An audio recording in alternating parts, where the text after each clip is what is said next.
Good afternoon. It's Friday, the 1st of July 2016, just after 1 o'clock. Welcome to UK Column News. I'm your host, Brian Gerrish. I am joined by video Skype link by David Scott from Northern Exposure. And I've just already had a little chat with David, who tells me that the weather in Perth is really sort of cloudy. And we've had a little bit of controversy over reports of the weather. It's always a difficult issue. Some people like a chat about the weather. It's a very British thing to do. Others would rather get on. We'll try and keep it somewhere in the middle. So we're going to say today in Plymouth, there's a bit of blue sky, maybe even a bit of sunshine peeping through, a bit like Britain's political climate. Well, before we bring in David Scott, let's just have a look at a few items that we picked up from the press, and thank you very much to our overseas viewers for pushing this one through. A report, of course, that the Dutch are now starting to say we need to have a referendum as well. And the facts are that a majority of Dutch, according to polls, are saying they would vote in favour of leaving. So 54% of the Dutch in this survey of 27,000 people said that they would like a referendum. And then 48% would vote in favour of leaving, and that is actually a vote in favour of leaving because there were quite a few unknowns or people who wouldn't vote, which meant that the Remain vote would be down around 43%. However, the Prime Minister's having nothing of it. He said this would be very bad for Holland. So obviously Holland at the moment has a properly European Union regime in power. They don't want any democracy.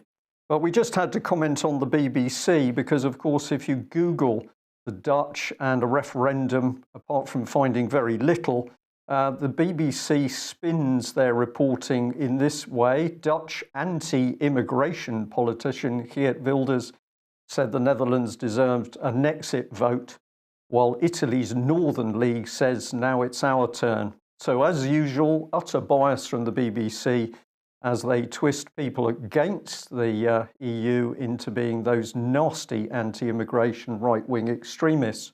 Well done, the BBC. Well, we need to be very careful at the moment because, of course, Brexit is an ideal opportunity to bury bad news. And NSBC International here has got an extremely good article all about the privatisation of the Land Registry. This is something that UK Column has been watching for some time because we've had some extremely interesting information coming in about corruption, organised corruption within the Land Registry.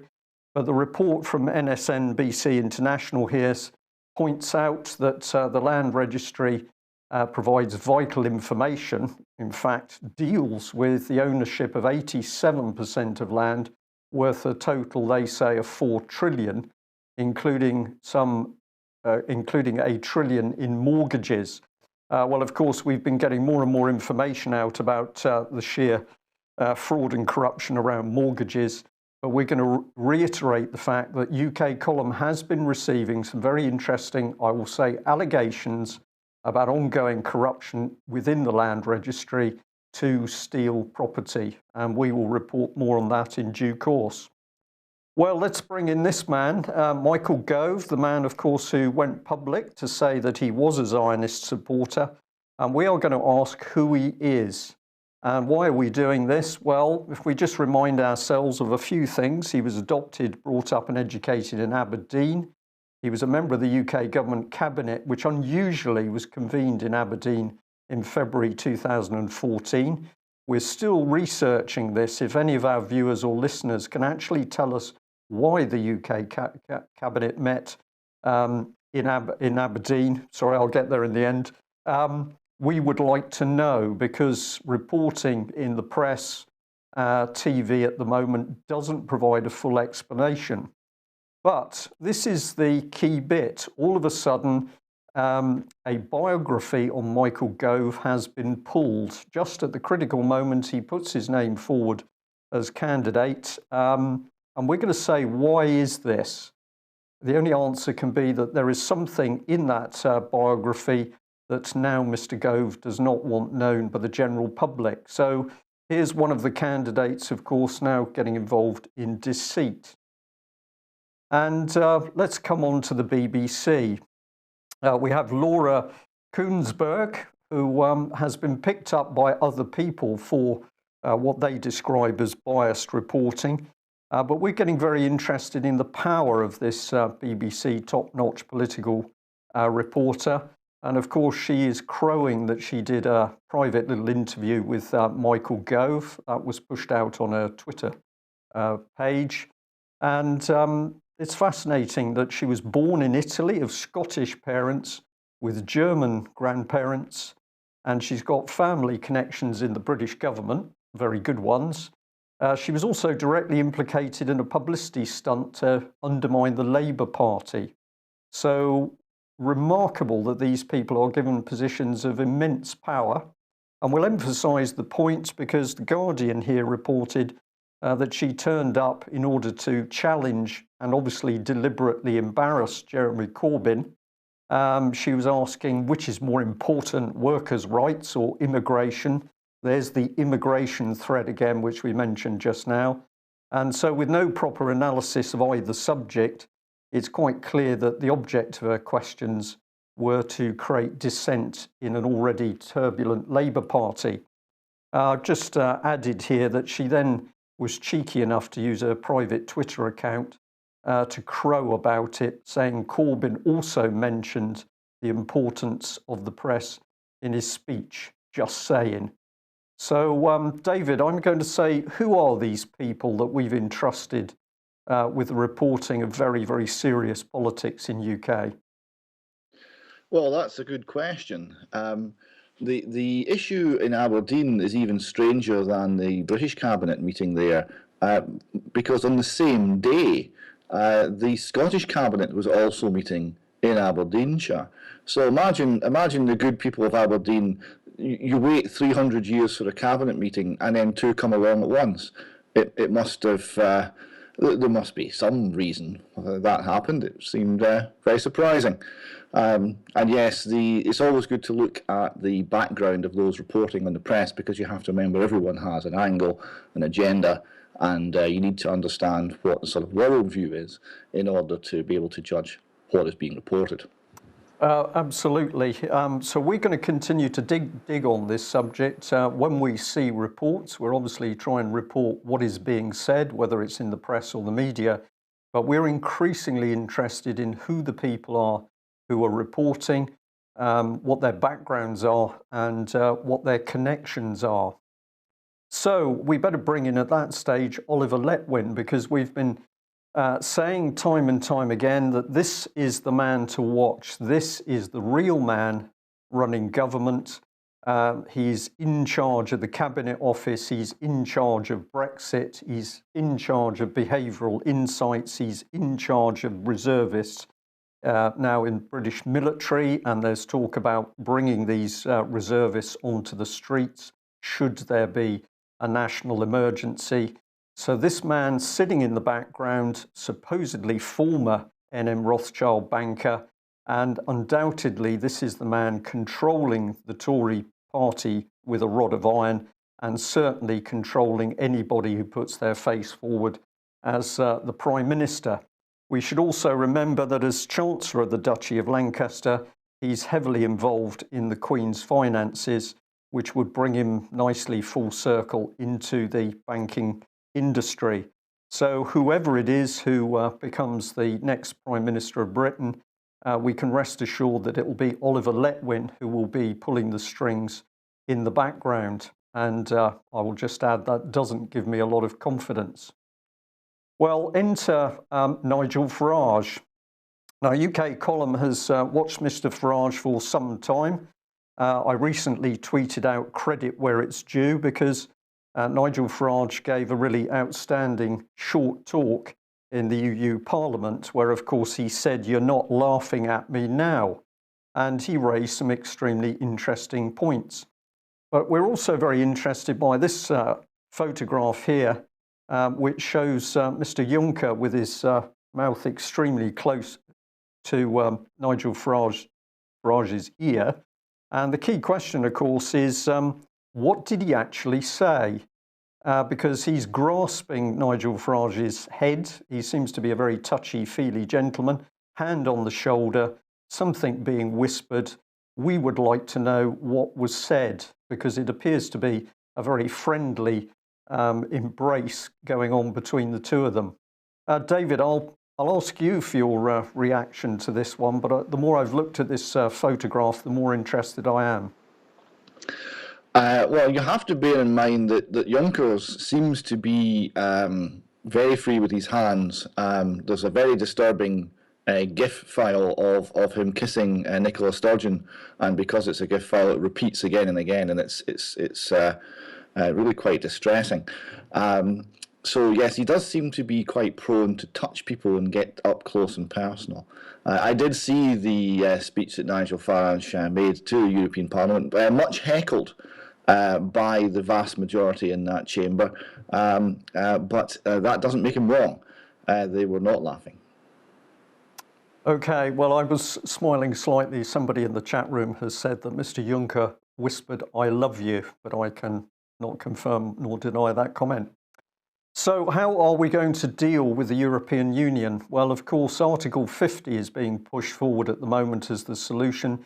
But this is a distraction. Where we should be focusing is on this, which is the 1972 European Communities Act. And whilst we are aware of the limitations of petitions, sometimes this process can be helpful. And a petition has been started to quite rightly repeal the 1972 European Communities Act, which would immediately take control of the whole situation. Now, this petition had a very slow start. I had an email yesterday evening to say that it had suddenly taken a bit of a boost, so it's jumped up to 11,626 signatures. In fact, as a result of the Leave vote, this petition should certainly be up in the millions. If we could get the thing fully in front of the public, of course, we should be up at nearly 17 million signing this petition, because this is the weapon to really break the UK away from the European Union.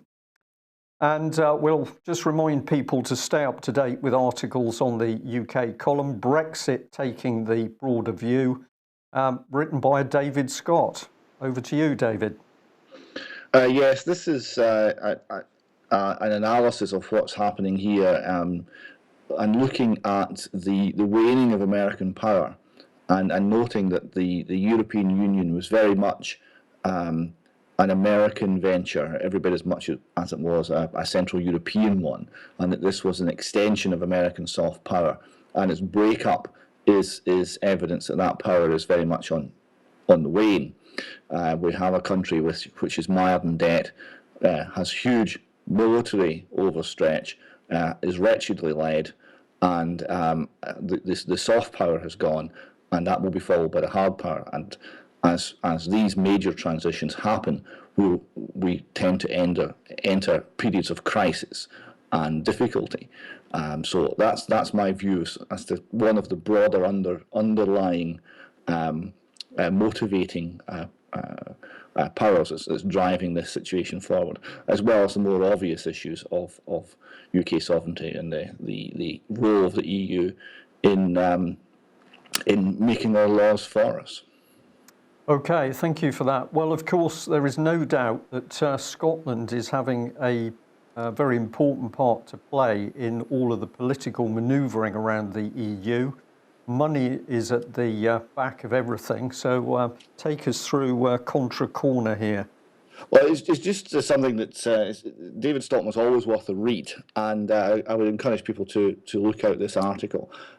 He is correctly seeing that getting out of the EU is a huge economic opportunity for Great Britain, that we want to get away from an economy based on bubble finance and into an economy based on real trade, and real trade with the whole world. And that's the opportunity. The concern is, of course, that our wise overlords in Parliament may not have the wisdom and ability to seize that opportunity, but that's what we should be looking to do. Yeah, follow the money stands good through the centuries, I think. Well, I have to say, as an Englishman, I am fascinated with Nicola Sturgeon, and her ability, it seems, to lead the Scottish nation? Well, as a Scot, I think you should keep her. The efforts by Nicola Sturgeon this week have been very, very strange.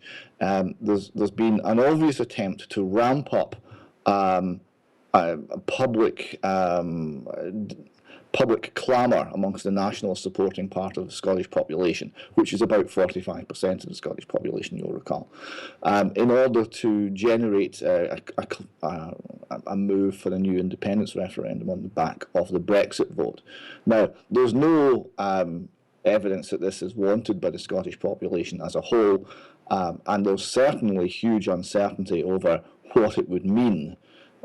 Anywhere you look is uncertain, legally uncertain. What the negotiations would involve is uncertain. What the monetary system, etc., is all uncertain. But not having any facts has not been a barrier to racking up the anticipation amongst our supporters that this is going to lead to another independence referendum.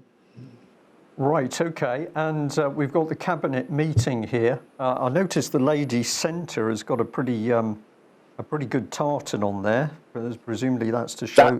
That's your favourite member of the Scottish cabinet, Brian. That's Angela Constance. I remember you making. Ah, yes, the lady by the door. Yes, comments that I couldn't repeat, but they were certainly heartfelt on your behalf. No, I think she was just trying to drum up business for Scotland. That's all it was. But she's got the tartan on. What you said more or less. That wasn't quite. You'd added a couple of words there. Yes, that's the cabinet, or some of it, the Scottish cabinet, and I must admit it doesn't inspire a great deal of confidence. The lady on the left gave a speech during the Brexit referendum from Falkirk Town Hall during the count, when it became clear that Britain had voted to leave the EU, and the speech was along the lines of how dare the English not consider the wishes of the Scottish people, and that seemed to me, to put it mildly, to miss the point of the whole exercise and have a very narrow and exclusive view of what we were trying to achieve. Yeah. David, can I ask, has the Scottish Cabinet shown any interest in understanding why, was it 38% who wanted leave in the Scottish vote? Of course, they're never mentioned, but what has the Cabinet done to try and engage with people who voted leave in Scotland? The Cabinet has done nothing. The government has done nothing. There was a debate in Parliament, and when one of the MSPs, one of the small number of MSPs who supported leaving the EU, reminded everybody in that Parliament that nearly 40% of Scots had voted to leave, and that wasn't reflected in Parliament, and that these people, these Scottish people, their view was not being represented. They were basically shouted down by angry nationalist MSPs who claimed that these people were not in any way representative of Scotland. So those of us who genuinely love liberty and see the EU as an enormous barrier to liberty, and those of us who voted for more perhaps economic reasons, such as the fishermen of the North East, to leave the EU and reclaim our lives in that regard, are being ignored by the Scottish Parliament by and large. And certainly we've got a similar situation, of course, south of the border. 17 million people don't exist as far as the government's concerned now. But of course, Nicola Sturgeon not getting it all her own way, and she's been told off, I think, by the big boys in Brussels. Yes, she announced a grand tour of Brussels, a sort of regal progression around the flesh pots of Brussels to speak to everyone in authority there and start the negotiating for some sort of deal. I mean, we've no idea what it could possibly be. And a lot of them would pointed out that actually she had no right to do any of this, that Scotland is not a member of the EU, United Kingdom is, and that all the contact must come via that route. So it seemed to be a very over-hasty move on her part to get the red eye to Brussels within a week of the Brexit vote and try to run around talking to people. There didn't seem to be much diplomacy having been carried out before this visit was initiated. Right. Well, I didn't mention it when earlier we put up the article on the call for a referendum in Holland, but within that article, the Dutch foreign minister was saying, well, Britain needs to get out of the EU as fast as possible. What I see developing at the moment is that, of course, Britain has rather become the tar baby. We are a pack of trouble. We pose a threat to the European Union, whereas before they were working as hard as possible to pull us in closer. Now, of course, anybody that touches Britain is at risk of bringing the sticky tar into the EU. And I wonder whether Nicola Sturgeon is also tarred with that. Well, her position is extremely strange and quite incoherent. I mean, not only is she ignoring 38% of the Scottish people who voted in the referendum, that was 1 million people. The number of people who voted to stay part of the EU was 2 million people. She's ignoring them. And she's trying to run around claiming that she represents some sort of settled will of the Scottish people and has a mandate, which she does not have, to negotiate something separately for Scotland. Whereas her legal position is extremely weak and is really dependent upon the favour of the government in London, and to a lesser extent the favour of the government in Brussels. So she seems to have the first of those, but certainly not the second. But there's no sign of a strategy here. There's no sign of anything that's approaching statesmanship or stateswomanship. What we're seeing is very short-term thinking and very much a knee-jerk reaction. It's all very fevered, and there's no feel of having a steady hand on the tiller, I'm afraid. Right. And what else we're seeing happen as the political turbulence of Brexit unfolds is we're getting these very powerful social organisations coming in, I think, to swing opinion. But you've picked on this one, which is change.org, which is calling for Nicola Sturgeon to stand down. Who's pulling the political strings on this one? Well, I don't know. I mean, there was a somewhat tongue-in-cheek post from a Scottish Conservative MSP saying that this is terrible. Please don't sign this petition. Here's the link, so he's having a bit of fun with it. But there is at least a bit of a kickback here because Nicola Sturgeon is not taking into account the whole nation. So there's going to be quite a lot of people who are not happy with her performance here. And that's where something beyond a narrow party political, narrow nationalist, grievance-led approach is required, and I don't think she's capable of it. Right, okay, so very quickly on this one, you've got Kenny here, Kenny in hot water for backing Scotland. And I think we've also got, well, I'll bring it up at the same time because it just shows the turmoil going on. We've got Kenny in hot water. We've also got fury over IRA bombers' Holyrood visit. It's getting mucky. Yes. Now, the first one, Enda Kenny, is, of course, with Nicola Sturgeon, the two political leaders who are in a position to do something about the Docherty case. The Dochertys were resident in Enda Kenny's constituency in the Republic of Ireland, so we're talking to him as the constituency TD, and Nicola, as the head of state in Scotland, or the head of the Parliament in Scotland, was being appealed to by the Dochertys for assistance. And these people they know one another, and Nicola Sturgeon chaired the British-Irish Council only a few weeks ago, with Enda Kenny sitting there right beside her. But these people are not helping a family in distress. The case with the former convicted IRA terrorist, who's now a TD, there's been a photograph within the last few days of her having a very close one-to-one chat with Nicola Sturgeon. This woman was convicted for life. She got life for her role in the Brighton bombing. So this was an attempt to assassinate a head of state, clearly anti-democratic in the most grievous way. But Nicola Sturgeon seems to have no problem, and the SNP administration, no problem with interacting with her. Just to interject there, Dave, this is Martina Anderson, is the lady's name for our listeners. Yes, yes, Martina Anderson, and that's yes. So she was released under the early release program in Ulster, but she had been convicted and sentenced to life. So the government meets former terrorists, but the general public who dares disagree with the government are labelled domestic terrorists. It's a very confusing situation, isn't it? It certainly is. Okay, well, let's move on to the favourite subject of politics today, which of course is death.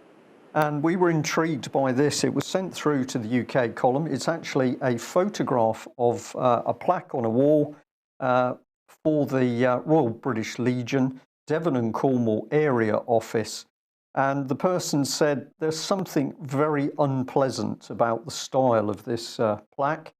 I feel it adopts an almost cartoon approach, and it's based on blood red and black. I didn't get a good feeling from it. And I wonder whether it follows in from the use of poppies to produce rivers of blood. This, of course, was one of the shots of poppies or blood spewing out of the Tower of London. We've seen it from churches. And I'm just going to say to people, this is nasty stuff, but we need to understand it. You might like to have a read of my article on chocolate and death, which is on the UK column website, which is pointing out that our respective political parties, our government, seems to have an unnatural interest in death. Where does that leave us? So the Rivers of the River of Blood installation continues its UK tour, and it's just been installed actually in Perth at Balhousie Castle, which is the regimental museum of the Black Watch Regiment. Right. Okay, well, from death we better go to ashes, and this is an ongoing and very extraordinary story in Scotland about the disappearance of the ashes of babies who've been cremated. But we can rest assured that the government has got this under control because, of course, Eilish Angelini has been investigating. Yes, a woman with a penchant for secrecy and asking the wrong questions at the right time has been put in charge of this investigation. She has produced a very large report, 420-page report, which is there. Yes, people who have a bit of time, who are willing to go and look at that. I think there's actually quite a lot that would come out of an analysis of that report. There's quite a lot of information in there. The background to this goes back to 2012. We had a journalist, Leslie Winton, who was a freelance journalist. She was engaged by a charity in Lothian to write a book about, it's a bereavement charity, so it was writing a book about dealing with bereavement. And her research threw up a very unusual situation that parents who'd lost children, young children, who had them cremated at the local privately owned crematorium, in fact, 2 privately owned crematoria in the area, would get their babies' ashes. But parents who went to the government-run crematorium, which was called Morton Hall, they would not. They were told that no ashes were available because you didn't get ashes from cremating a very young infant. So that started the process of investigating what exactly was happening here, and this threw up what has been a scandal that's affected most of the government-owned crematoria in Scotland, and has been going on for years. Right. I'll just add to that. We have very good factual information, of course, about various scams run around crematoria, including coffins, of course, which are never burnt. They're used again. That's one scam that goes on. But something very, very dark here. And of course, the questions that were never asked is were these children even cremated, or were their bodies used for body parts? I'm just going to move us on with a little bit of an eye on the clock, David. So we've got children being cremated. There's something strange going on. We're now seeing major cracks in the Scottish child abuse investigation. Major cracks, to put it mildly, yes. The Scottish Child Abuse Inquiry formed a panel of 3 people. So it's not a large panel, and this was to head up the investigation. So far, now this was announced in October 2014, as I recall. So we're well along the line here. It took almost 6 months to even come into existence, and it's not been doing very much since. It hasn't really started any proper inquiries. No evidence has been taken yet. And one of the three panels, a very eminent professor called Lamb from the University of Cambridge, has in fact resigned, and his letter of resignation makes it quite clear as to why he's resigned. Perhaps you could you read out maybe the third paragraph of that, Brian? That would be quite handy if you can. This could be quite challenging for me. I'm going to, well, Mike's got it. Okay, sorry, we've got it up on screen now. Here we are. It's become increasingly clear over the last 9 months that the panel cannot act independently and that the Scottish Government intends to continue interfering in ways large and small, directly and indirectly. And he goes on to say repeated threats to the inquiry's independence have undermined the panel's freedom to address the terms of reference and have doomed the inquiry before the first witness has been heard. That's a pretty brave and upfront statement, isn't it? It would be hard to imagine a man in his position actually using language any stronger than that. He feels he can't go on. He's pointed very directly at the Scottish Government as the primary cause of this. We're hearing that pressure from the Roman Catholic Church may also be part of this story, because they obviously have, with schools and residential homes and things, there's very much an element of abuse by clergy within the broader picture in Scotland. And the response from the Scottish Government has been, we don't agree with what he's saying, the inquiry goes on, everything's fine. This is surely untenable as a position. How can the victims and survivors have any confidence in this process now? Yeah. Well, David, I tweeted out before the news started that we need to continue on the trail of money and the abuse of children if we're really to understand the criminal governments that we've got north and south of the border. We're now starting to see them for what they are, because, of course, they have to keep a lid on the child abuse. They have to, otherwise the whole stack of cards comes down.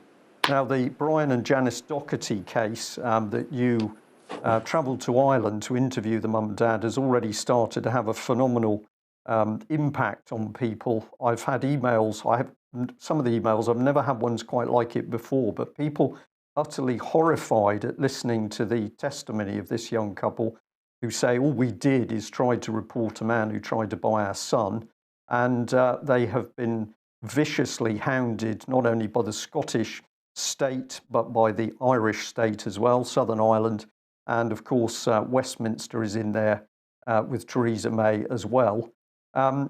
With an eye on the clock, take us through this. This is the ukcolumn article, which leads through to the actual detail on Brian and Janice. And we can tell our viewers and listeners today that we're now starting an open source investigation into what happened with this couple. And if you go on the ukcolumn website, you'll be able to access information. You're going to tell us more, I hope, David. We've got an email address here, dochertyinvestigation@ukcolumn.org. What else can we do but get the public to investigate the horrors that have happened to this couple? Well, quite. I mean, we've now got all 10 episodes of the initial interview up on the website, on that the ukcolumn website that you first showed there, so people can hear the whole thing. Now, what that does is it's Brian and Janice Docherty's story very much in their own words. It names names, it's got times, it's got places, it's got events, it's got a huge amount. It's over 5 hours of audio. There's a vast amount of information. So what we need to do to start asking questions and to explore what has actually happened here is we need people to work together, and that's why we want to run an open source investigation here. Brian and Janice Docherty themselves have been trying to fight this alone for 2 years. it's not enough. Even Ian's asking questions morning, noon and night, they're not getting anywhere. And we need more support and more people on this than any organisation such as the ukcolumn can provide within its own bounds. So that's why it should be an open source. So people who are concerned, people who listen to these tapes and think, well, I've got a question about that. Why did that government department act in that way?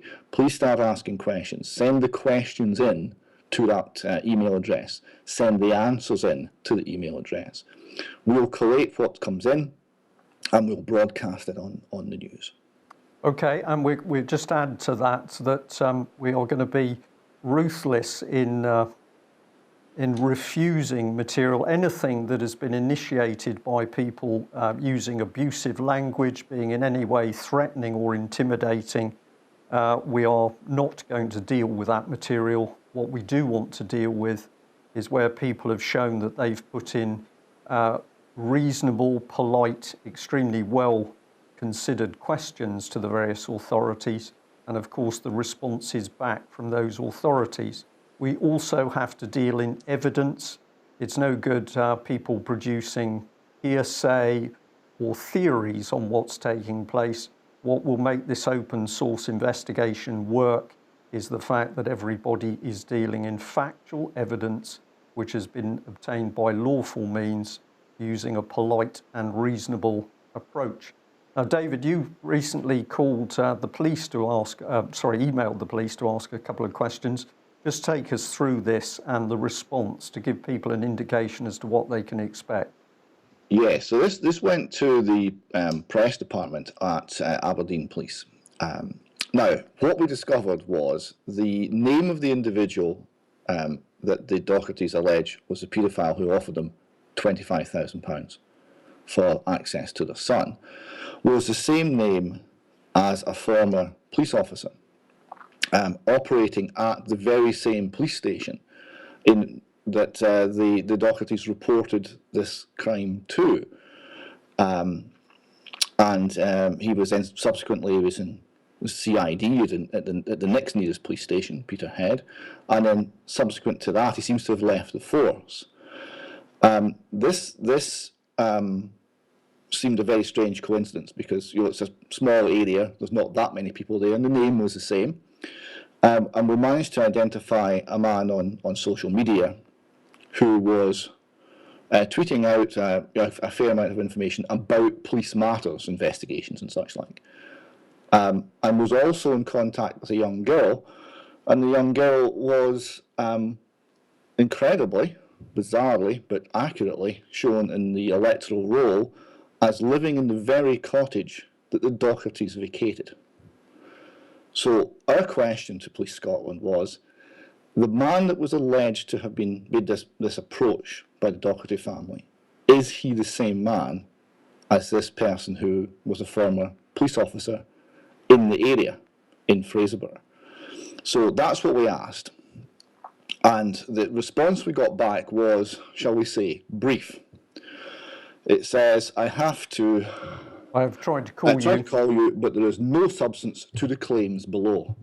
Now, that struck me as a strange response, as of course I hadn't made any claims. I'd simply asked, was the person reported by Brian Docherty the same person as a former police officer? So I hadn't made any claims, I'd simply asked a question.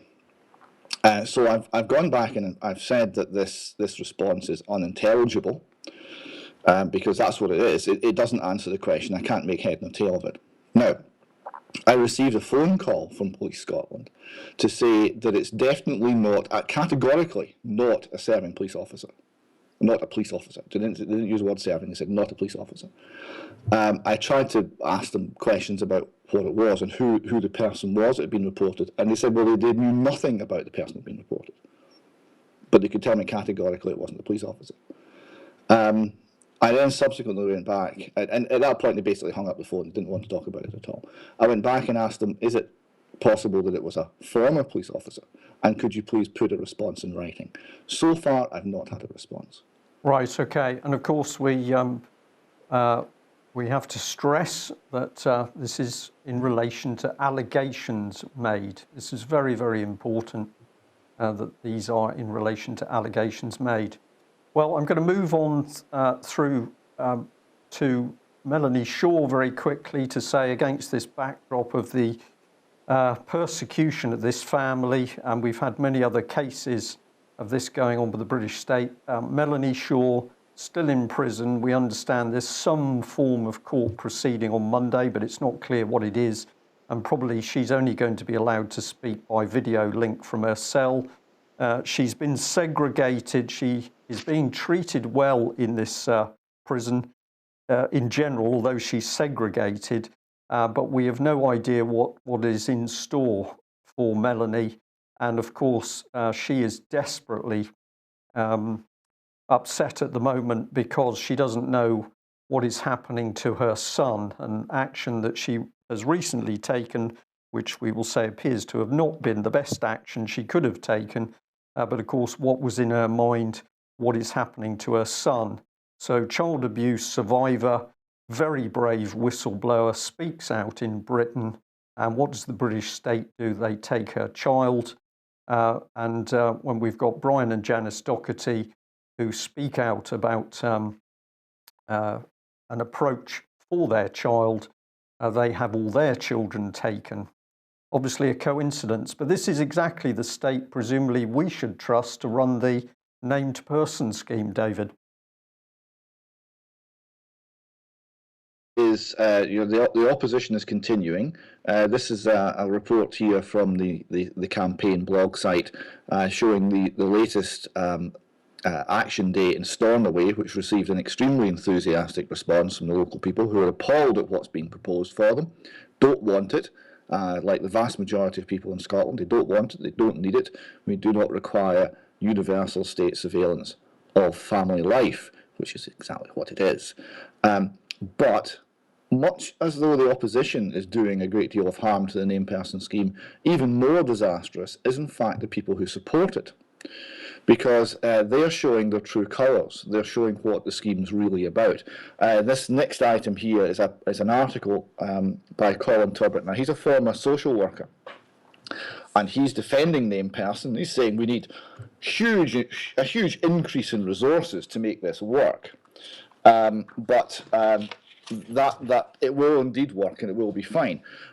Because this is all part of the radical agenda, and by radical he means, of course, communism. And he cites a communist leader, a Russian Bolshevik feminist called Alexandra Kollontai, beg your pardon. Now, she argued that the state had to take over the upbringing of children. And he was quoting this woman in support of the named person scheme. Let me give you a quick quote from what this feminist Bolshevik said in the 1920s. She said, "In Soviet Russia, the commissars of public education and social welfare are already doing much to assist the family. We already have homes for very small babies, creches, kindergartens, children's colonies and homes, hospitals and health resorts for sick children, restaurants, free lunches at school, and free distribution of textbooks, warm clothing and shoes to school children. All this goes to show that the responsibility for the child is passing from the family to the collective." And what we're seeing in Scotland is entirely consistent with that approach. It is communism, it's communitarianism, and it is the destruction of the family and the destruction of the individual. And the state is proving that when they can get their hands on children, of course, they're not to be trusted. This is pretty creepy. We've got a dentist here recruited into the army of SNP's state snoopers. I get a picture. We had taxi drivers, and it seems only reasonable that if the taxi driver's spying on you, that as a dentist looks down your throat, that they're taking notes for the government as well. And so it would seem. Wasn't it Marathon Man with the dentist incident? I may have the wrong film, but no, you've got the right film. It's yes, that didn't do a great deal for the dentistry profession, I suspect, but perhaps it's more appropriate now than before. Okay, well, the good news is that good people are starting to speak out. Is that right? Yes, more and more people are going public. This is a senior councillor in Highlands. Now, Highlands been held up as the exemplar of how wonderful this system is. He's standing up and he's saying it's an unacceptable intrusion into family life. So that's a man at the very heart of the system saying, no, we don't want this, we don't need it, it's wrong. So we're seeing more and more brave people. Now, he's an independent councillor, that might well be part of why he can do this. There's no political machine there. But we're seeing more and more brave people stand up and saying no. Right. And what about this one, a point of contact about parents not for them? And another excellent article from Maggie Mellon. Now, she's a person politically of the left. It just shows you that it's not all social workers that are with a left-wing viewpoint feel that they have to control the family. Many are much wiser than that. And this is Maggie Mellon pointing out the fact that the claim is it's a single point of contact. Now, that's not even true in its own regards because of the fact that there's many of them. But it's a point of contact about the family, not for them. So anybody in the state, anybody in society at large who has anything to report can report this to the named person who will commence an investigation into the family. It's not there just to help the family, it's there to supervise the family. Okay, David, well, I know you had a little bit of other material, but I'm going to say I think we're there at the end of today's news. Thank you very much for giving us that update. And you've said to us several times that you think the situation north of the border is a sort of little look for the future for those of us who are south of the border. It seems to me... We are the testing ground, Brian. We are the testing ground. Yes. You are the testing ground. Okay, thank you very much for taking us through that. Well, I'll end on the note of Brian and Janice Docherty. As David mentioned, all of the 10 interview segments are now up. If you go onto the UK Column website, you can call those up and listen to them. And if you listen to all 10, and I'm sure once you start, you will listen to those 10, we now know what the situation is within Britain and how the state is covering up for the abuse of children. Therefore, we can trust these politicians on absolutely nothing they say, whether it's to do with money, the economy, jobs, or Europe. This is an extremely serious situation. How do we deal with it? Well, let's start by bringing together those 17 million people who had enough common sense to work out that the European Union was dangerous. And let's get these people working in a professional and peaceful way to expose the criminals that we now have running our countries. That brings us to the end of today's UK Column News. Thank you very much for all those people who've been supporting us with subscriptions and donations. If you haven't yet joined us with a subscription or made a donation, please would you consider doing so, because we can only do what we do with your help. Thanks very much for joining us. We'll be back same time on Monday. Bye-bye.